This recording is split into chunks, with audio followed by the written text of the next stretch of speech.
we shift our focus to the war in Ukraine, where in a rare first, the United States and Russia seem to be on the same page. The proposed initiative? Holding elections in Ukraine. Days after the US President Donald Trump's administration called for elections in Ukraine, the Kremlin also joined the American chorus. Moscow said that Ukrainian President Volodymyr Zelensky's term ended in May last year, and that elections are necessary to give Ukrainian leadership due legitimacy. The Kremlin did not make it clear if peace negotiations with Kyiv are conditional on Ukraine holding elections or a potential change of guard in the Ukrainian capital.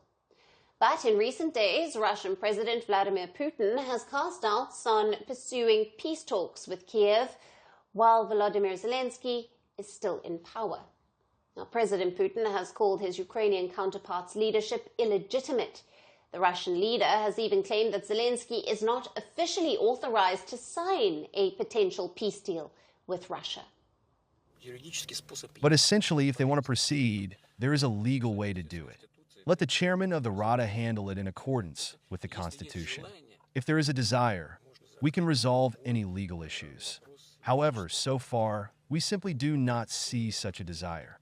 It is possible to hold talks with anybody, but because of his illegitimacy, he is not in a position to sign anything. If he wants to take part in the talks, I will allocate people who will hold the talks. The stunning alignment between Moscow and Washington over holding elections in Ukraine has set off alarm bells in Kyiv's corridors of power. Reports citing Ukrainian leaders say that this is the first evidence that both Presidents Trump and Putin want Zelensky out of power. Time and again, Ukraine's President Zelensky has refused to give concessions to Russia to end the war. Reports say this has won him support at home.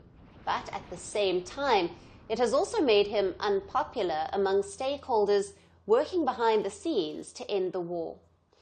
Ukraine has avoided addressing the question of elections, citing the martial law, which remains in place since the war began about 3 years ago. But now President Zelensky is finding it difficult to ignore the calls for elections. At the same time, signs are emerging that, just like Russia, the Trump-led US is also beginning to see Zelensky as an impediment to peace in Ukraine. From breaking news to the day's biggest controversies,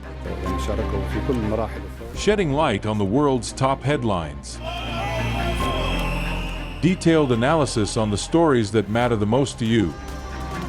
Catch it all on Spotlight at 6 p.m. India time and 12:30 GMT, only on Firstpost. We're calling the show Vantage. We hope you like what we put together for you. Touted as the minimum defense from that video. India's neighbors were the first to send the special edition of Vantage live from the White House throughout the week. Hindu Mandir in we're on our way to Tel Aviv. Pretty measure, but it's also the perfect way to drive.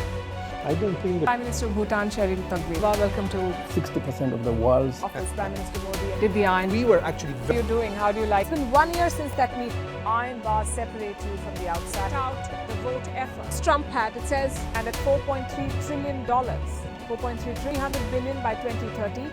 That's what we need to tackle climate change.